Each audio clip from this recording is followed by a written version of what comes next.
Saludos, vamos a continuar con el estudio del libro de Isaías. Vamos a cubrir ahora el capítulo número 9.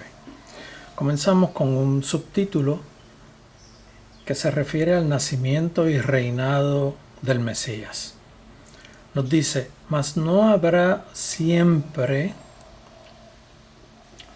para la que está ahora en angustia, tal como la aflicción que le vino en el tiempo que livianamente tocaron la primera vez a la tierra de Zabulón y a la tierra de Neftalí. Aquí menciona estas dos tribus, porque anteriormente les había ocurrido algo similar. Y aquí se refiere a que no habrá siempre oscuridad, porque hay promesas de Dios. Y Dios siempre tiene un plan. Por eso es que menciona a Emanuel frecuentemente en este libro. Dios siempre tiene en su corazón la restauración de su pueblo, y aquí vuelve nuevamente a mencionar su plan de restauración. Y este plan de restauración es con Jesucristo. Por eso es como la razón por la cual menciona frecuentemente a Emanuel. Más adelante vamos a ver más detalles. Cuando ocurrió el ataque previo que menciona aquí a Zabulón y a la tierra de Neftalí, fueron los sirios y los asirios que asolaron estas dos tribus, estas dos ciudades, podríamos decir. Y se representa este mensaje porque al fin llenará de gloria el camino del mar de aquel lado del Jordán en Galilea de los gentiles. O sea, Dios en su promesa está estableciendo que Él va a traer bendición, va a traer gloria desde el camino del mar hasta el lado del Jordán. Eso cubre todo el territorio. En Galilea de los gentiles, como también se conoce. El verso 2 dice: el pueblo que andaba en tinieblas vio gran luz. A los que moraban en tierra de sombra de muerte, luz resplandeció sobre ellos. Aquí se está refiriendo al momento en que el Hijo de Dios llega a la tierra como hombre, y pues comenzó su existencia como hombre, como un niño. O sea, tuvo un desarrollo de bebé, niño, adolescente, joven, fue creciendo. Y eso es a lo que se refiere la bendición que Dios tenía planeada que iba a traer sobre su pueblo, que era Jesús quien iba a restaurar todas las cosas. El verso 3 dice: multiplicaste la gente y aumentaste la alegría. Se alegrarán delante de ti como se alegran en la siega, como se gozan cuando reparten despojos. Aquí Dios está diciendo que lo que Él iba a hacer iba a traer alegría en medio del pueblo. Era la bendición que Jesús iba a traer, su mensaje que cambiaba la ley a la gracia, que cambiaba el ojo por ojo y diente por diente por el amor, por el perdón, por el no guardar rencor, por el no tener celos, por no tener envidia. Nada de venganza, todo perdón. Era lo que Jesús venía a traer en enseñanza, que es lo que tenemos hoy día, las enseñanzas de Jesucristo. Debemos de perdonar. Y en una ocasión yo hablaba con alguien estas palabras: tenemos que perdonar. Y él me corrigió y me dijo: sí, pero no olvidamos. Yo le dije: no, tenemos que olvidar también. Hay que perdonar y olvidar. ¿Qué es olvidar? Se fue la molestia, se fue la incomodidad. No existe en uno la incomodidad. Lo que debe de existir en uno es la lástima de que esa persona ha cometido actos erróneos, o bien sea con nosotros o con alguien relacionado, y es culpable. Delante de Dios es culpable, y Dios hará juicio en todo momento. Verso 4 dice: porque tú quebraste su pesado yugo. Miren esta explicación. Dios libertó a su pueblo de la muerte con la victoria de Jesús. Recuperó lo que se había perdido, porque tú quebraste su pesado yugo y la vara de su hombro. Vamos a definir a qué se refiere aquí la vara de su hombro. Esto luce ser los golpes que con vara recibían en azotes por parte del opresor. El original en hebreo lo dice de la siguiente forma: y vara de su hombro, lo dice igual. O sea que tiene que ser eso, los golpes en la vara, porque está describiendo que está quitando un yugo, está quitando un pesar, está quitando un castigo, una incomodidad, lo que Dios viene a hacer con Jesucristo. Y termina diciendo, y el cetro de su opresor, como en el día de Madián. Está usando lo que ocurrió en Madián como un ejemplo. Verso 5 dice: porque todo calzado que lleva el guerrero en el tumulto de la batalla y todo manto revolcado en sangre serán quemados. Esto lo que representa es que habrá una restauración total. Cuando dice serán quemados, será borrado totalmente. Dios manifiesta su paz y ahora predominará el amor. Vuelvo y leo: porque todo calzado que lleva el guerrero en el tumulto de la batalla y todo manto revolcado en sangre serán quemados pasto del fuego. Serán quemados como el pasto en el fuego. El verso 6 dice: porque un niño nos es nacido, hijo nos es dado, y el principado sobre su hombro. Esta es la razón del cambio. La obra realizada por Jesucristo de Nazaret. Hijo nos es dado y el principado sobre su hombro. Y se llamará su nombre admirable, consejero, Dios fuerte, Padre eterno, príncipe de paz. Miren todas estas descripciones. Admirable, consejero, Dios fuerte, Padre eterno, príncipe de paz. Predomina la paz y el amor en el mensaje de Cristo.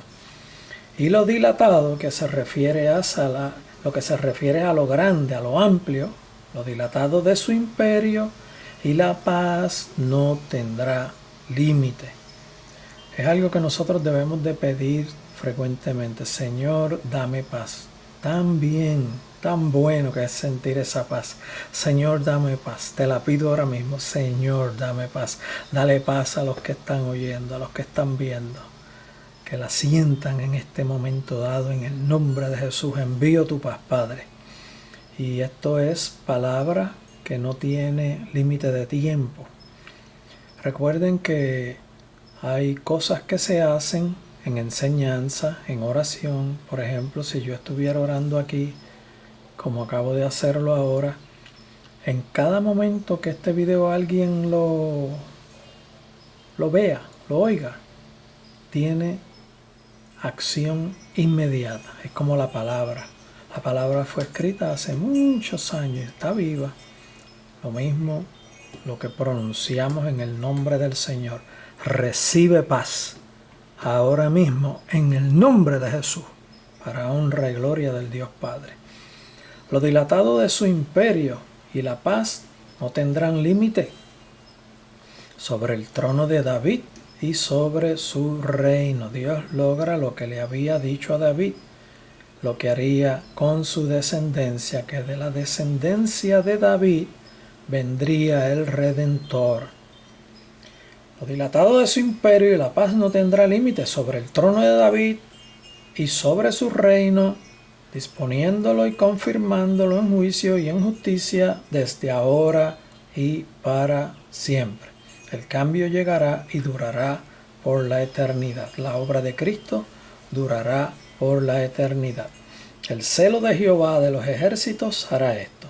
El celo del corazón de Jehová, el deseo del centro de su corazón, el plan de Dios. Lo que Él quiere hacer, Él lo logra. Y este es un ejemplo, este verso lo describe bien clarito, el celo de Jehová. El celo de Jehová de los ejércitos hará esto. Aquí ahora los versos cambian a volver a hablar del juicio que va a estar haciendo a este pueblo. Tiene como subtítulo la ira de Jehová contra Israel. El verso 8 dice: el Señor envió palabra a Jacob y cayó en Israel. Miren por qué dice Jacob. Jacob era el nombre que tenía el nieto de Abraham, Isaac, Jacob, y el nombre le fue cambiado a Israel cuando recibió la bendición. Por eso dice Jacob, porque era antes de haber sido restaurado, antes de haber recibido la bendición. Es como decir antes en tu vida anterior, en tu vida en la carne anterior. El Señor envió palabra a Jacob refiriéndose al pueblo y cayó en Israel. Dice Jacob porque se refiere a Isaac antes de ser bendecido por Dios, o sea, en su naturaleza humana y no espiritual. Así estaba el pueblo, sin naturaleza espiritual, perdidos en pecado. Dios regresa a tiempo actual a proferir el juicio. Verso 9 dice: y la sabrá, aquí debe decir y lo sabrá. Miren cómo dice el original en hebreo: y sabrán el pueblo todo de él. Y sabrán el pueblo todo de él. Es como decir, y conocerá todo el pueblo lo relacionado con él. Ese es realmente el sentido de esa palabra. Se hablará claro y todo el pueblo lo sabrá.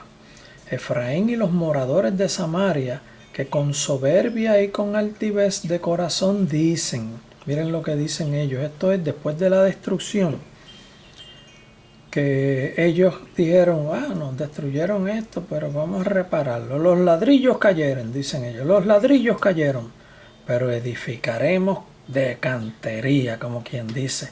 No reaccionaban en que estaban siendo castigados, no había ningún tipo de conciencia, no hay arrepentimiento y hay una conducta soberbia en sus reacciones.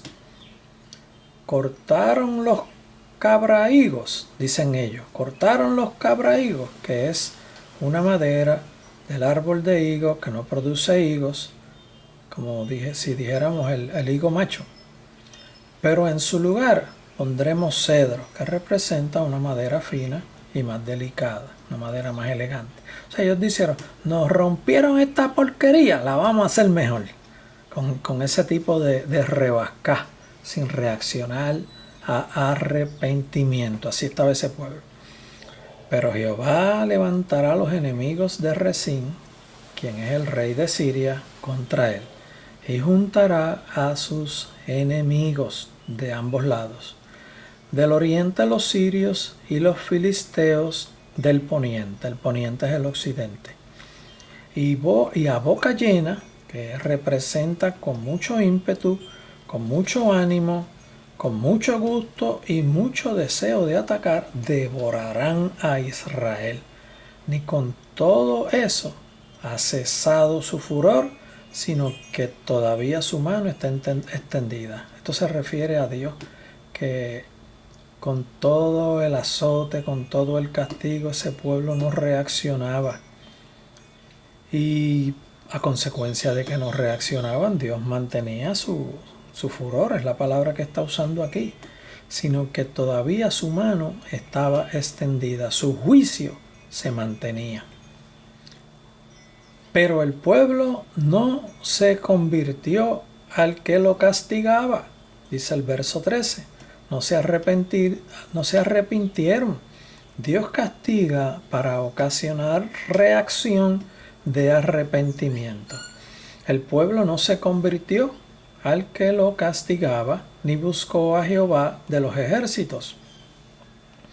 Y Jehová cortará de Israel cabeza y cola, rama y cola. O sea, Dios cortará todo, a derecha, izquierda, arriba y abajo, todo, todo, todo.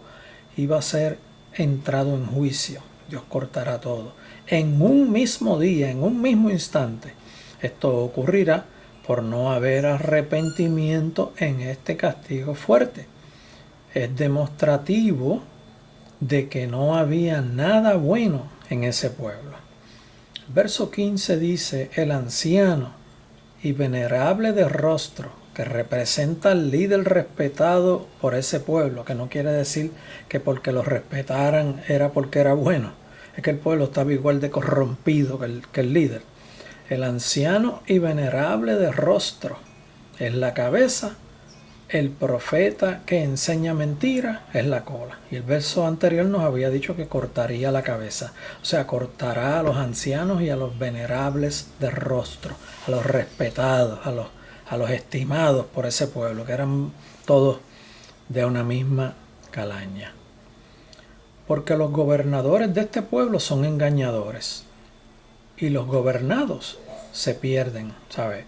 El gobierno es quien realmente establece cómo es un pueblo.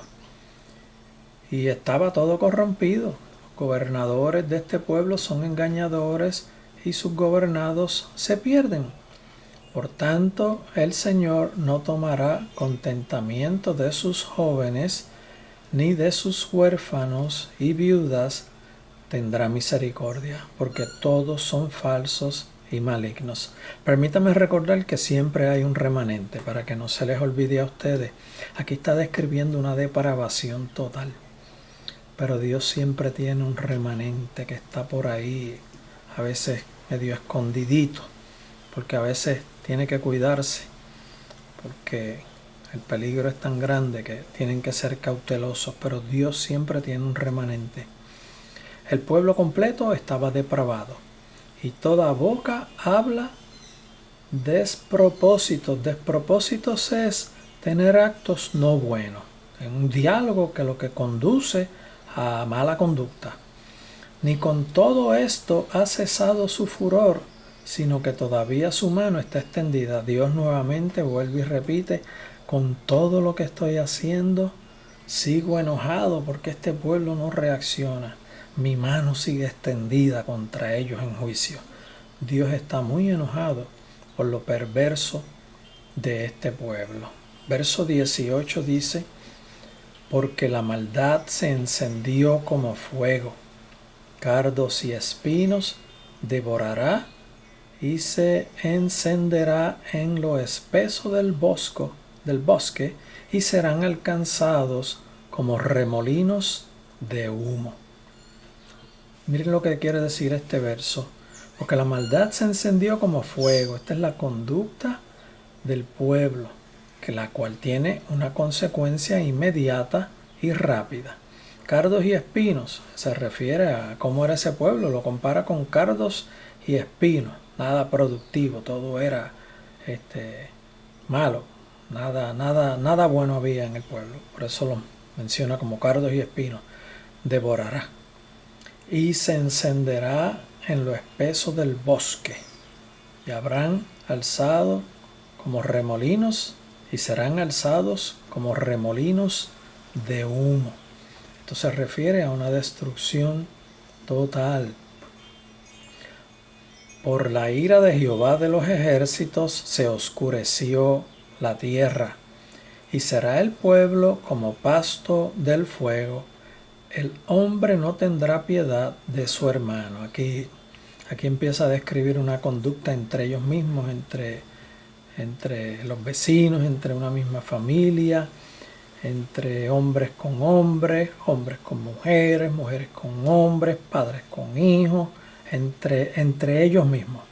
El pueblo tendrá una reacción aún peor que la conducta que tenían sin arrepentimiento. Empeoraron sus hechos. Por eso es que Dios mantenía su brazo extendido con el juicio. Cada uno hurtará a la mano derecha y tendrá hambre y comerá a la izquierda y no se saciará. Cada cual comerá la carne de su brazo. se refiere a un ataque frontal entre unos y otros, prácticamente a muerte.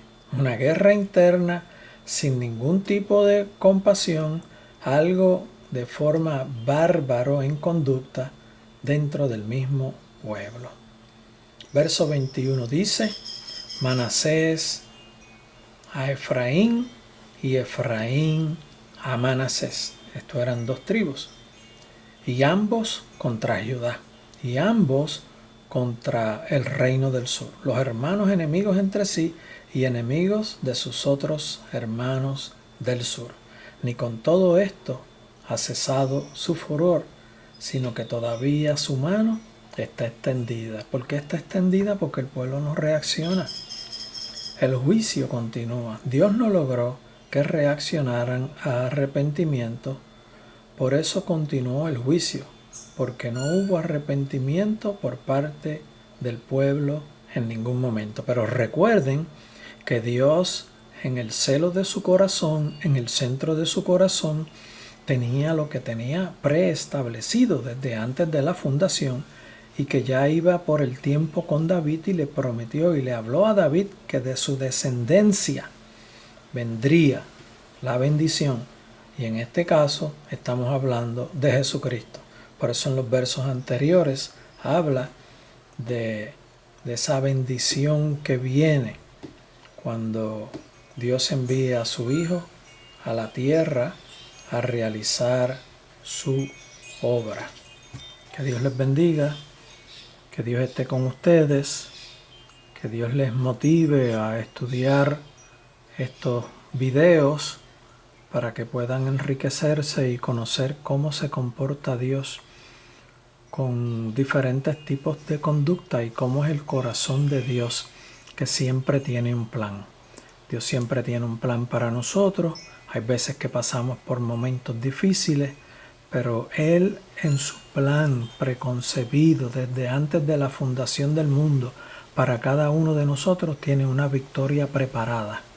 Así que busquemos esa victoria, esforcémonos en espíritu y en verdad, conscientes de que Dios pelea por nosotros y nosotros, conjuntamente con Él, peleamos para nuestra victoria. Dios les bendiga.